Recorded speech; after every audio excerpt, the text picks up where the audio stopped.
Imagine a wedding so grand that the media called it the event of the decade. Politicians, billionaires, and cameras everywhere. Every detail polished, every secret carefully hidden. But in the middle of this glittering spectacle, a child in a plain school uniform stepped forward. Her voice was steady, her words chilling, and in an instant the fairy tale collapsed. This wasn't just about love or betrayal. It was about power, money, and a secret so dark it could topple empires.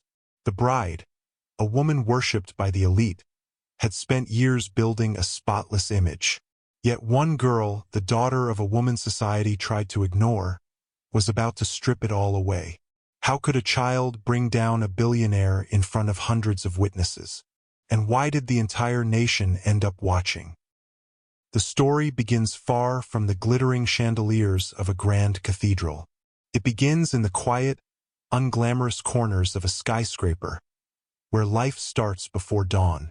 For years, Rosa Torres pushed her cleaning cart through the endless hallways of Grant Tower.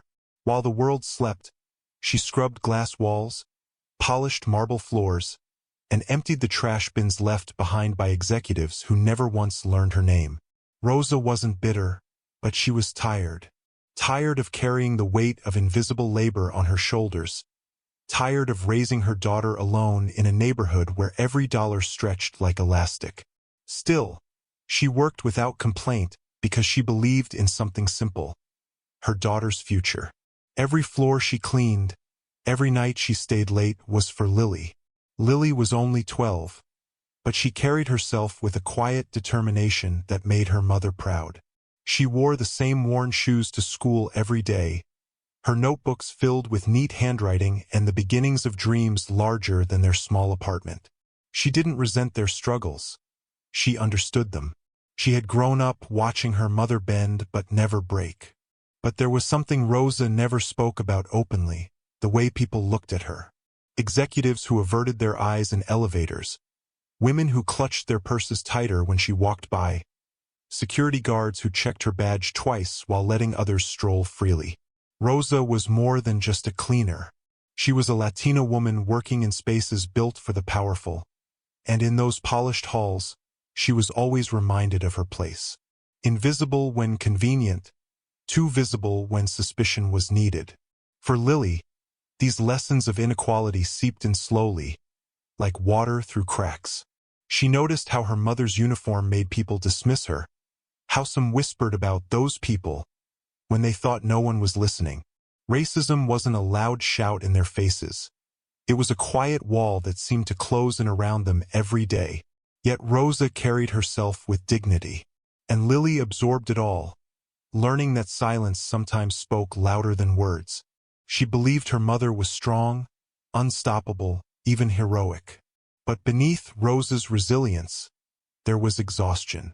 Her health began to falter, and nights became harder to endure. That was when Lily stepped in. One evening, when Rosa's cough refused to quiet and her body begged for rest, Lily volunteered to help. She insisted on accompanying her mother to Grant Tower, saying she could manage some simple tasks, such as dusting desks, wiping windows, and carrying supplies. First, Rosa refused. No mother wanted her child scrubbing floors in secret. But eventually, necessity won. Bills did not wait, and Lily's eagerness softened Rosa's pride. So Lily found herself in the heart of the city's wealth, walking across marble lobbies that sparkled with chandeliers taller than she was. To her, the tower felt like another world, one built on power she could almost touch but never belong to. The offices smelled of leather chairs and expensive colognes. Even at night, they hummed with the ghosts of ambition. It was there, while quietly wiping down the higher floors, that Lily's sharp eyes caught something unusual. She noticed doors that were always locked, lights that flickered long after business hours, and folders left open with names and numbers that didn't make sense. She wasn't supposed to be curious, but curiosity was part of her nature. And sometimes injustice has a way of revealing itself to those who pay attention. At first, Lily thought little of it. She was just helping her mother, doing what needed to be done.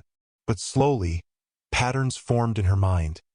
conversations overheard, files glimpsed at midnight, phone calls echoing through walls when no one else was supposed to be there. A puzzle was forming, one she didn't yet understand. And then came the announcement that electrified the city. Eleanor Grant, billionaire business magnate and owner of the very tower her mother cleaned, was marrying Michael Harrington, a hotel tycoon. The wedding would take place at Trinity Cathedral, the most exclusive church in Chicago. Newspapers splashed it across their front pages. The wedding of the decade.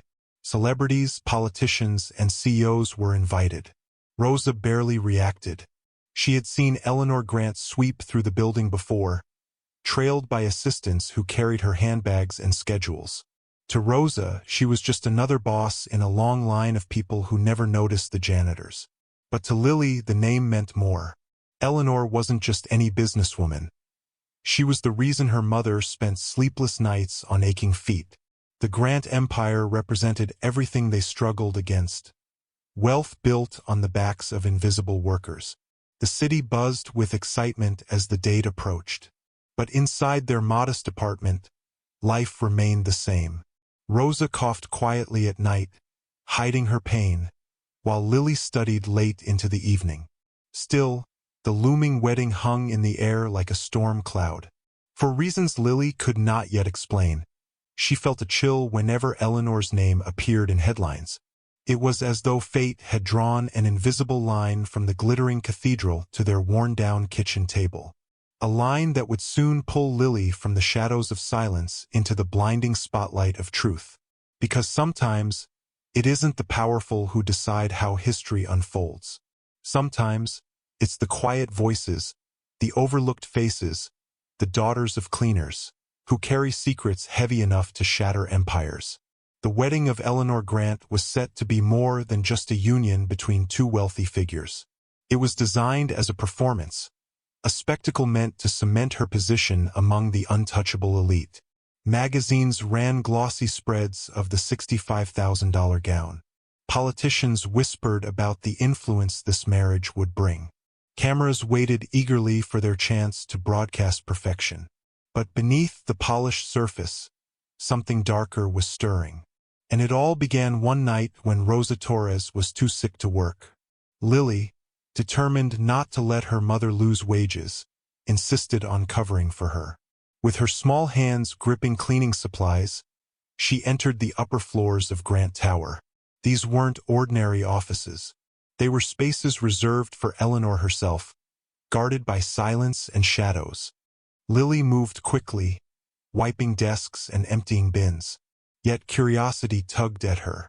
On the top floor, a faint light glowed behind a door left slightly ajar.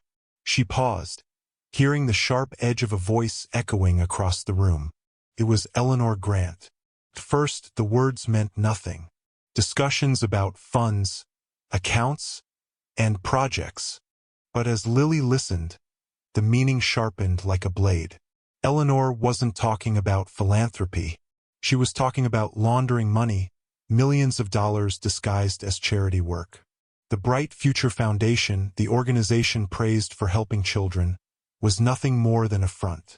For 45 minutes, Eleanor spoke with calculated calm. She mentioned offshore accounts, destroyed audit reports, and assurances that no one would ever connect the foundation to cartel deposits. Lily's breath caught in her chest. She shouldn't have been there. She shouldn't have heard any of this. But she couldn't turn away. Her mother's boss, the woman celebrated as a visionary, was describing crimes that could ruin lives. Heart pounding, Lily pulled her phone from her pocket. Hands trembling, she pressed record. Every word, every number, every detail captured in secret. She snapped photos of files marked confidential, terrified the sound of the shutter might betray her. Then, just as suddenly as it began, the call ended. Eleanor hung up, her footsteps echoing toward the door. Lily barely slipped out in time, her small body pressed against the wall as the billionaire walked past, oblivious to the child who now carried her greatest secret. That night, sleep refused to come. Lily replayed the recording over and over, her heart sinking with each detail. $31 million. That was the figure Eleanor had whispered. A number so staggering it made Lily's head spin. Who would believe her? Who would listen to the daughter of a janitor? When she showed her mother the evidence, Rosa was struck silent. Fear carved lines deeper into her face. She knew what it meant to go against the powerful, especially as a woman of color working in their shadow. To expose Eleanor was to risk everything: safety, stability, even their lives. Rosa decided to quit her job the very next day. She couldn't scrub floors in a tower built on lies anymore. But Lily's conviction only grew. She was just 12, but the injustice burned too brightly to ignore. She began to think about the wedding, about the hundreds of important people who would sit inside Trinity Cathedral, blind to the truth. Wasn't that the perfect stage for revelation? Wasn't that the moment the world would have no choice but to listen? As the wedding day approached, tension inside their small apartment grew unbearable. Rosa begged Lily to stay silent, to let the authorities handle it. But deep down, Rosa knew the system often failed women like her. Too many times, the truth had been buried under wealth and influence. Lily was different. She was stubborn, fearless, and unwilling to be invisible. And so, the plan began to take shape. Lily tucked the recorder safely away, along with the photographs. She confided in no one, though her heart raced every time she imagined standing up in front of hundreds. Meanwhile, Eleanor moved through the city with confidence. Headlines adored her. Socialites gushed over her impending marriage. She had no idea that a child she dismissed as nothing more than a cleaner's daughter was preparing to strike the final blow. The morning of the wedding dawned bright, the streets of Chicago buzzing with excitement. Trinity Cathedral gleamed as luxury cars lined the street. Inside, cameras flashed, and whispers filled the air as more than 280 elite guests took their seats. Senators, journalists, CEOs, all gathered to witness a union they believed symbolized power and prestige. At the front, Eleanor stood radiant in her gown, her smile flawless under the vaulted arches. Michael Harrington, the groom, waited with pride. The ceremony unfolded with practiced elegance, every step rehearsed, every moment designed for perfection. And then it happened. A small figure emerged from the back of the cathedral. A girl in a plain school uniform, her hair neatly tied, her eyes burning with quiet fire. She stepped into the central aisle, her voice rising above the organ music. "This woman cannot get married. She has lied to everyone." Gasps swept across the room. Heads turned. Phones lifted discreetly, recording. The bride froze, her smile cracking. The groom stared in confusion. And Lily Torres, the daughter of a janitor, stood alone at the center of the storm. The silence that followed was unbearable. The weight of hundreds of stares pressed down on her small frame. Yet she did not falter, because Lily knew something no one else in that cathedral could imagine. She carried the truth, and the truth was louder than fear. And what she revealed next would not only shatter the wedding, it would set in motion the downfall of one of the most powerful women in America. The air inside Trinity Cathedral thickened with silence. All eyes locked on the small figure standing in the aisle. Some guests whispered, others raised their phones higher, unwilling to miss a single second. The organist froze mid-chord. The bride, once radiant in her gown, now looked as though the world had shifted beneath her feet. Lily Torres did not move. Her voice, clear and unwavering, echoed across marble arches that had carried centuries of vows. "Do you remember your phone call last Tuesday night at 8:30? Because I recorded every word." The color drained from Eleanor Grant's face. Gasps rippled through the cathedral. Michael Harrington, the groom, turned sharply toward her, confusion and disbelief battling across his expression. The elite guests who had come for champagne and celebration now sat riveted, their carefully curated smiles slipping into shock. And then Lily delivered the number, $31 million. The exact sum Eleanor had whispered into the phone. A figure no outsider could know. The audience erupted in murmurs. The disbelief shifted into fear. There was truth in the child's words. Eleanor's lips curled into fury. She demanded that security drag the girl out. But even her guards hesitated, caught between orders and the tidal wave of suspicion flooding the room. Lily stood rooted, her small frame unshaken by the billionaire's rage. She reached into her pocket. A click sounded, and then Eleanor's own voice filled the cathedral, amplified and undeniable. "Are you certain the audit reports were destroyed? If anyone connects Bright Future to the cartel's deposits, we'll all spend decades in prison." The recording thundered through the sacred space. Guests covered their mouths. Phones slipped from hands. A senator in the front row went pale, his head bowing as though guilt already pressed upon him. In that moment, the illusion shattered. Eleanor Grant, the woman adored by the media, worshipped by her peers, was exposed. Her empire, her reputation, her marriage, all teetered on collapse. Fury consumed her. Eleanor lunged down the aisle, her hands outstretched toward the child who had undone her. But before she could strike, her own security team restrained her. Gasps turned to shouts as chaos erupted. Some guests fled, others kept filming, their cameras capturing the billionaire's fall from grace in real time. And then another voice entered the storm. Investigative reporter Daniel Foster, whom Rosa had secretly contacted days earlier, stepped inside with his crew. Cameras rolled as Lily handed over her evidence. More recordings, more files. Every detail was meticulously gathered. In front of hundreds, the truth poured out like water breaking through a dam. Michael Harrington stood motionless. The man who thought he was marrying into stability now realized he had been a pawn.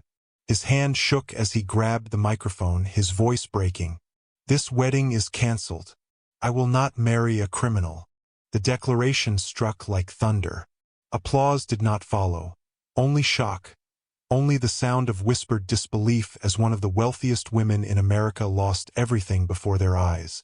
Outside, sirens wailed. Federal agents swarmed the cathedral steps. The cameras followed as agents entered, their presence sealing Eleanor's fate. She screamed, cursed, and threatened lawsuits, but her words dissolved into the chaos. The once untouchable magnate, now bound by handcuffs, was escorted past the same cameras that had once adored her. And Lily?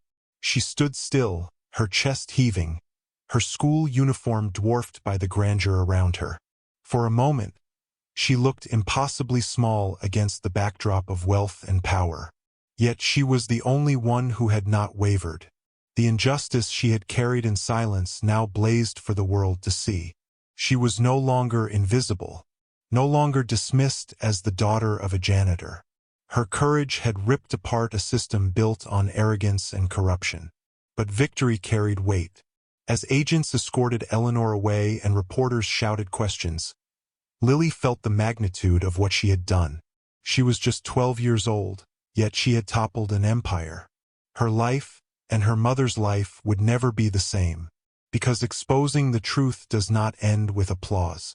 It begins a battle against retaliation, against fear, against a world that often punishes those who dare to speak out. And as the cathedral emptied, as headlines exploded, as power trembled on its axis, one thing became clear. This was only the beginning of the storm. Lily had spoken. The world had listened. And now nothing would ever be the same. 6 months later, the world looked very different. Eleanor Grant, once praised as a visionary, now wore the stark orange of a federal prison uniform. The courtroom had been packed when the verdict was read. 28 years without parole. 17 others, politicians, businessmen, even a federal judge, were arrested alongside her. Her empire, once untouchable, collapsed overnight. And her name, once spoken with reverence, became a warning whispered in shame. For Lily Torres and her mother, Rosa, life was transformed too, but not without its scars. The little girl who had dared to speak inside Trinity Cathedral was hailed as a hero. Headlines praised her courage. Conferences invited her to share her story. Scholarships poured in, including one from Michael Harrington himself, who publicly thanked her for saving him from marrying a criminal. But beneath the praise was a deeper truth. Lily had not just exposed corruption. She had exposed how society sees people like her and her mother. For years, Rosa scrubbed the floors of Grant Tower, unseen and unheard, her labor dismissed as background noise. She wore the uniform that made others avert their eyes, the skin color that made security guards second-guess her. It took her 12-year-old daughter risking everything for the world to finally listen. And even then, some questioned her. How could a child know this? They whispered. Surely someone put her up to it. Doubt clung stubbornly to her bravery, not because the evidence wasn't real, but because it was delivered by the wrong kind of messenger. A Latina girl in a hand-me-down uniform. That is the quiet cruelty of racism.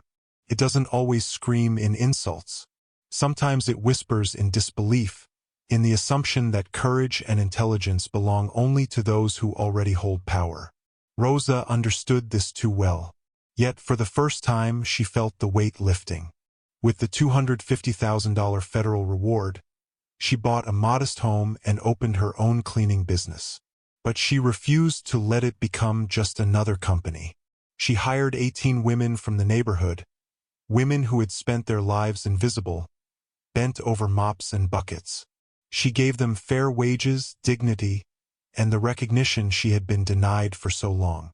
Lily, meanwhile, returned to being a child in some ways, doing homework, laughing with friends, but she could never return to being invisible. She carried the memory of standing in that cathedral, her voice trembling yet unbreakable. She carried the knowledge that sometimes the smallest voice could bring the largest empire crashing down. Her story traveled beyond Chicago. She was invited to speak at international conferences, not because she was polished or rehearsed, but because she was real.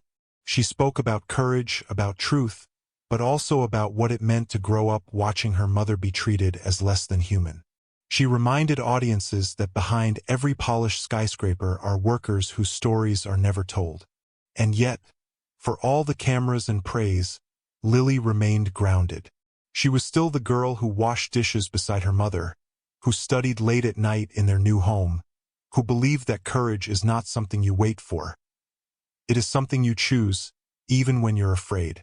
The story of Eleanor Grant became a global scandal. But the story of Lily Torres became something greater, a reminder that injustice thrives when we ignore the voices of the marginalized, a reminder that racism is not just in slurs or violence, but in the quiet dismissal of those we think don't matter, and a reminder that change often begins with the people we least expect. So what do we take from this? That wealth can buy silence until someone dares to break it. That corruption can hide in plain sight until a child refuses to look away. And that racism, subtle, persistent, corrosive, loses its power when the unheard find the courage to speak.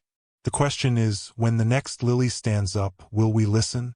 Or will we look away, too blinded by status and appearance to hear the truth? Because in the end, this isn't just her story. It's a mirror held up to us all. What do you think about Lily's story? Did her courage inspire you? Or did the corruption she exposed leave you shocked? Stories like this remind us that even the smallest voices can create the biggest change. I'd love to hear your thoughts in the comments. What part of this journey hit you the hardest? If you want more powerful stories that challenge the way we see the world, make sure to hit that like button and subscribe to the channel. Your support helps us keep these stories alive.